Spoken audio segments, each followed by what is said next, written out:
They can't do this for 10 laps. Eric Jones around. Back across the field. The big one, part 2 at Daytona. Yeah, they can't do this. Say hi. Nice straight. Did anybody hit you there, Kel? A horrific crash for Kyle Busch, who slid through the infield grass and went head on into the inside wall. And he is climbing from that car, and that is an unbelievable sight. Wow. I mean, he hit that wall head on. Looked like he never even slowed down. And you see Kyle here being tended to by medical officials. And he is alert and obviously talking, and that's a great sign. Kyle is pushing Eric Jones, or behind Jones. Looks like there might have been some contact there.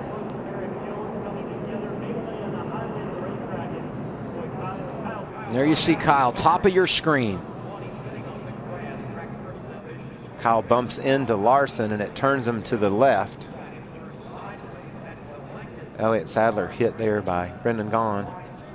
And there's the 54. You saw the impact. And Kyle, he was trying to save it as long as he could. He was just barely going sideways. He was trying to save it, and then he noticed, it was obvious he couldn't get it saved. And they've stabilized, or tried to, that right leg. And we'll continue to follow the story with Kyle Busch, injured in a crash here at Daytona. Side by side, coming out of turn number 2. Around goes the 32 and hard into the wall. Miguel Paludo hard into the wall, coming out of turn number 4. Second car on the second truck on the inside line. Wow, maybe he let off maybe he made an evasive action there because of PK Jr. Wow, Look at the violence. What an impact. How violent that was. That truck weighs 3,700 pounds, and it flies up in the air like that and catches on fire. You can see right there. You could see PK get a little bit sideways. That's real-time speed right there. But I don't know if those trucks make high. I know PK got sideways, and then all of a sudden Pluto gets sideways, and these trucks handle well enough. It's hard to understand how this could have happened. Watch how close now Paludo gets to PK. I think he just made I think the leader just got loose, and Paludo just made an evasive, a bit of a quick move, and he lost his truck maybe. Have met minimum speed, so their 5-minute clock is gone. Good news for them, and what a hard hit. Brandon Jones nose first into the outside wall. Oh, Hemrick slides up the track, gets into Allgaier. Jones hit it once, rebounded, got hit again, and turned once more, exact same location, into the wall. Michael, I don't know if he got loose right there, if he was going up to get a side draft, or what really happened to the 21 right there to cause him to go up the track. And possibly could he have hit some of that speedy drive maybe, and it made him just change lanes all so slightly, but you can see he's heading in the wrong direction when they come into turn 3. I've been here before, and you go in there and you feel like you can't turn the wheel. You've been into turn 3 a lot where you feel like you can't turn the wheel, and it looks like it might be a similar situation to that, but he just goes up. Here comes Stewart in the 33 as Logano goes to the point. 3 wide in turn 4. A squeeze to the outside wall. Trouble in the corner. Hard, vicious crash. Who gets through to win the race? Caution flag has just been called. The race leader is James Busher in the 30 car. Unbelievable. A heavy crash in the final quarter of the race. Kyle Busch's car. Trevor Bayne. Ricky Stenhouse. The call has come. James Busher has won this race, and he is going to hold a winner's trophy at Daytona. All right, turns 3 and 4 coming to the checkered flag.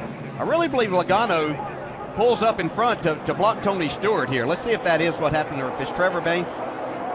Now there's Logano. See, yeah, Kurt Busch was actually blocking and moved them up. Hard hit by Kyle Busch, head on into the wall. Comes Busher through the bottom. But Sadler's in the middle of this right now. He's able to sneak out of there. Watch the 30 car and watch the yellow light top right of the screen. Still green. Still green. He's clearly out in front. Caution. There it is. Looks like 22 car second.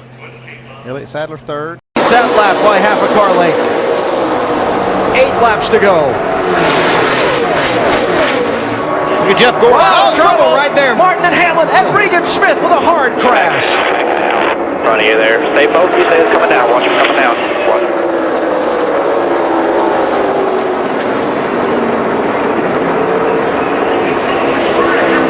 Kind of ran into a roadblock. Gordon and Martin did. Boy, he just about clipped Jeff Gordon too right there. Regan Smith did. You can see that. But it was like Mark got detached from the 24 of Jeff Gordon just a little bit. Denny Hamlin stuck his nose in there, but Mark came back down just enough to trigger that. You can see got Jeff Gordon loose. That's what happened right there. He had to get out. And then Mark, as he tries to get back to Gordon, the 11 is there. And another aspect of this racing, DJ, Joey Logano in that 20 can't see through Denny Hamlin's car, so even if Denny has lifted off the gas there, he's got no idea. No.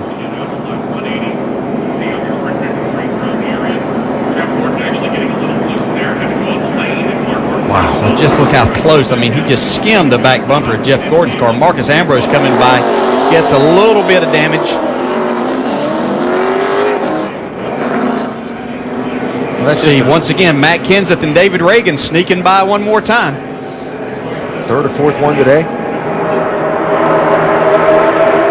You see this, when Mark hits that right rear, just the angle that it sends Regan Smith into the wall is tremendous. Yeah, and it looked like what happened with Jeff Gordon had to check up just a little bit. He was closing on Tony Stewart and the 27 of Paul Menard a little too quickly. Mark got into Jeff, and that got him a little bit loose, and then that's when everything else happened from there.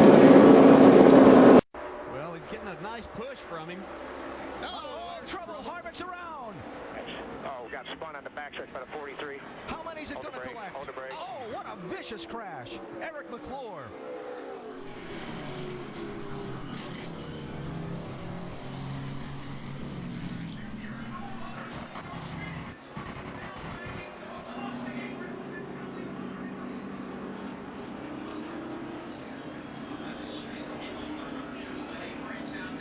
Headed to turn 3 on the back straightaway. See, it looked like a net had made a move to try to go up the middle. Yeah, it looked like he was getting a push, and he was going to try to make this happen. That hole closed up. As you can see, as Kyle Busch went over, Brad Keselowski tried to go over. That was Joey Logano that was behind Annette. Yeah, it's like I said, everybody's trying to go to the front, and those holes close up so quickly. And you can see the safer barrier deflect tremendously when Eric McClure hit it. Thank God it was there. Yes. You can see just past this, there is no safer barrier.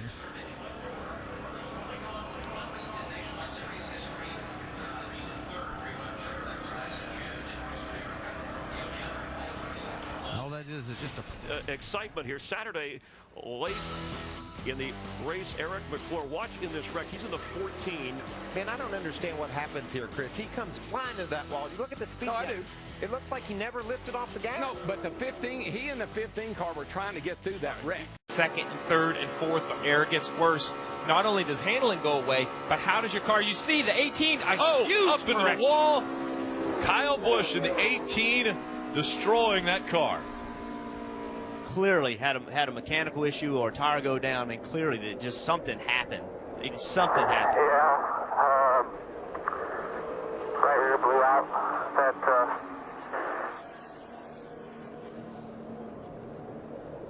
Anything to go wrong in this situation. You see him, he's drafting, everything's normal to watch. See, there was a little puff off the right rear.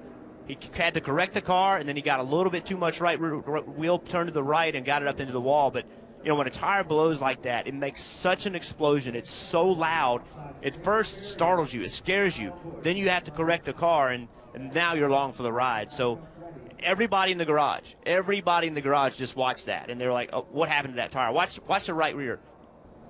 Couldn't see it in that. Puff, just a little puff. That's when it blew out. And such hard contact, too.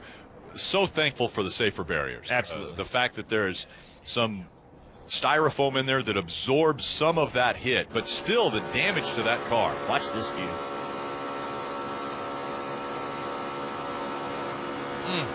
You can see when the back of the car comes out. Imagine you driving on ice. Okay, when you watch the back of the car, you're going to see a little explosion, a little puff. That's the tire blowing, and also the debris coming from when it blows out, hitting stuff in the car.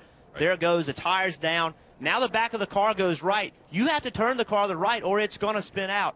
You turn it to the right. Now you don't have a right rear on the car. That little bit of right wheel input made the car turn right. But that's what you have to do as a driver. And again, it's when you make those calculations as a driver. Great move by Justin. Now, Joey Logano continues to drive back to the front. 14th already, Matt.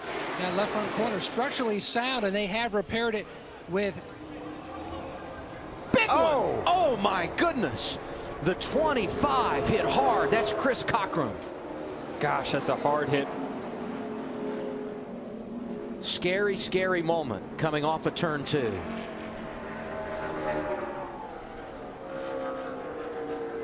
Appeared to be the 52 of Joey Gase. Also got a piece of it damaged sitting inside. That's a great sign. Got the 0 turns right into the 25. The Joey Gase is just an innocent bystander here. Oh, he just barely clipped that wall that jets out there, and that sent that car spinning like a top. Look at all the debris scattering. Smithley was just trying to help, and I think it pushed the 25 out a little bit. And when he tried to tuck back in line, it spun him around. That's something as a driver you really got to be careful of. Coming off the corners here where the banking falls away, the back of these cars get really, really light. So if sometimes you don't even have to touch the driver in front of you, but if there's any contact at all, you're going to see a result like we just saw.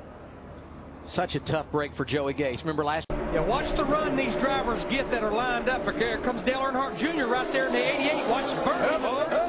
Here we go. Here we go.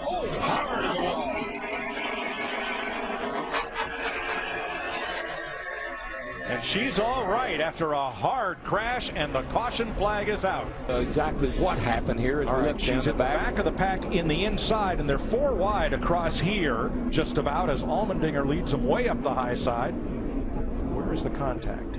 Somebody's going to come down into her, I think. Almirola. Yeah, right there. He got on the bumper of it. Looked like McMurray's car, the one, turned him a little bit to the left. Thank God for safer barriers. That was a hard lick. It's almost that car didn't even look like it slowed down as it was going across there. I'm so glad that all these racetracks have put safer barriers where we never had them before, and here's a perfect example of why we need them everywhere.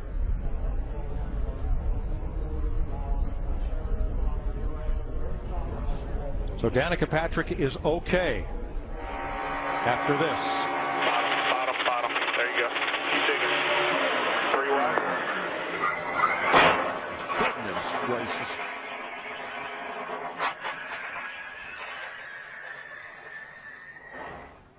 Let's go on board.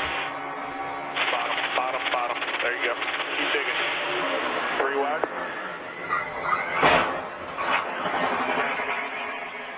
Is that not? Did you see what she did with her hands? Yeah, all that open wheel experience. IndyCar, all that open wheel experience. She knew not to hold on to that steering wheel. That is amazing. I saw her do that here in the ARCA race a couple of years ago. If you hold on to the wheel there, you can break a wrist easily. Yeah, but when that wheel wrenches your hands. Do you just have any idea when you're headed for that wall that fast that you got the time to think about letting go and putting your hands up like that?